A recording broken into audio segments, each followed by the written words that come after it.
Hey guys, Jeremy here with KISS Aquatic Systems. KISS, keep it simple, stupid. It's late April here, and we're gonna do an early spring update on the koi pond. Take a look at it when it is actually in its ugly phase. So we're having a spring algae bloom here in this pond. It happens pretty much every single year. So this is my pond's 5th year in running, and every spring between late March and sometime in May, the water gets a little clouded, as you can see here. So this water actually looks a lot like native water systems in my area this time of year. It's got this bluish, greenish, gray tinge to it. It's probably diatoms. I'm guessing it's a diatom bloom. I can't say for sure. Which happens for about a month and a half every spring, and then goes away. So just thought I'd show all you guys my pond when it's looking less than pristine, which happens at some point in every pond's life, at some point during the year. So very few ponds look crystal clear all year round. This pond follows a seasonal pattern where it's cloudy in late March through May, and it's clear the rest of the year. So I'll talk a little bit about why that's the case in a second. I'm just gonna go around the pond and take a look at some of these plants first. So the water irises, these are yellow flag irises, are coming up beautifully. They come up quite early in the year, taking advantage of that extra light availability that they won't have when all these oak trees really start to throw out leaves. So they're doing great.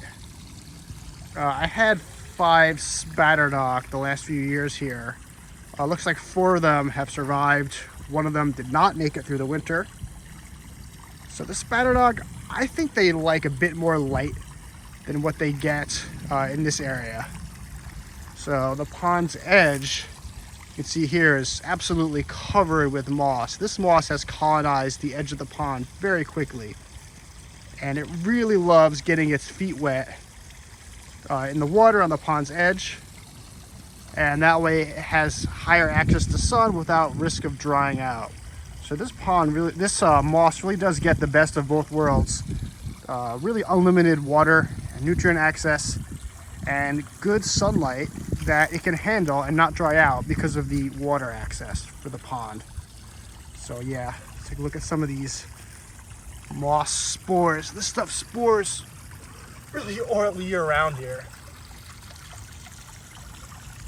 Yeah, moss is doing well. Again, the water is a bit cloudy. And yeah, talk a little bit about why that happens here. So this pond is clear most of the year, but in the winter, when these aquatic plants that are just starting to come out die back, I start getting string algae in the koi pond, which I know many people do. And it's really in late March, when that string algae starts to die back very quickly, that I get this algae bloom. So the string algae, it's soft, it's green, it's very thick and nutritious. And the moment those water temperatures start going up above their winter level of low 40s Fahrenheit, everything in the pond wakes up and starts eating it. So the koi eat it, the critters in this pond, the worms, the snails, the aquatic crustaceans, they all wake up and start eating it. And so in late March, all the string algae in this pond and the upper wildlife pond, which we'll look at in a second, pretty much disappears. And that's when I get this algae bloom. It's a temporary bloom. Those nutrients will be reassimilated by the larger aquatic plants, by the bacteria, by various parts of the system. But for a month or two, I get water that looks like this. So let's move over to the wildlife pond, which is connected to the koi pond. First, take a look at these irises. These are not the yellow flag irises that I have inside the pond. These are German two-toned irises. They're quite nice. We'll see those flowers shortly. So, wildlife pond connected to the koi pond. Same story here.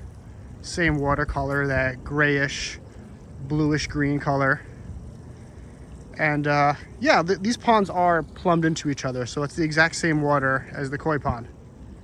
And the plants are starting to pop up here as well. Quite clearly we can see the water irises, the yellow flag irises. 3 of them here, they all came back. Looking in the back, you can also see some of my native marsh grasses. They also, I had 4 clumps, so it looks like they all came back as well. Hopefully they do a little better this year than last year. Last year, the grass grew tall before its root system really established itself, so some of them fell over. Hopefully this year won't be the case. I've got a frog back here. It's croaking at me.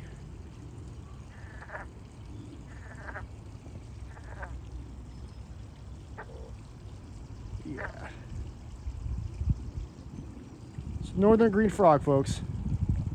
These frogs will be everywhere here, all over this pond, within a few months.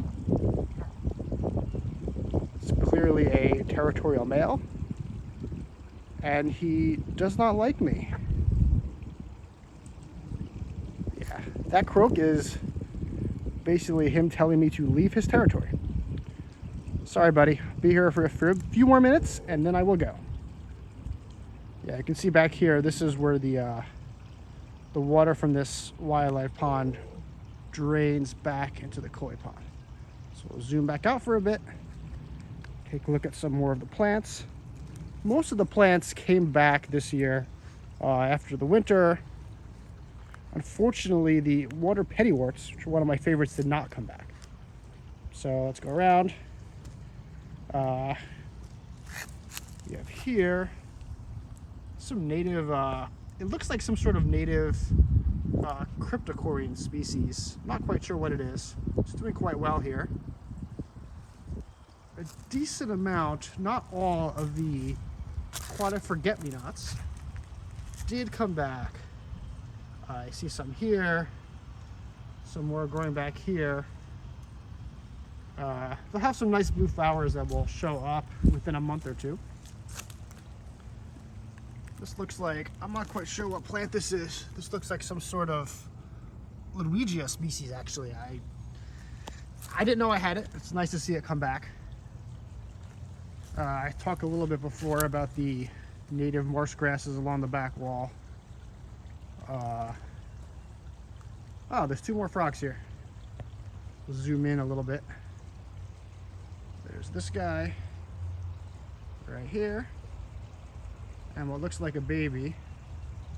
The head's popping out right here. See, in the middle of the screen. So, yeah, that's another view of those native marsh grasses. They're a nice, thick, tall grass. The bottom of the grass is a reddish tinge to it. I quite like it, though. Hopefully they grow nice and tall this year as they did last year, but don't bend over or break in the wind. All right, so let's see. We also have, this looks like some sort of native eelgrass or marsh grass. Maybe some sort of Vallisneria, I'm not sure. I don't think it's the Vallisneria americana. I'm not quite sure what it is. You can't even see it with the glare. Yeah. Oh wow, here's the frog who's very angry with me. Quite up close and personal. Yeah. Hey buddy. Now he's quiet.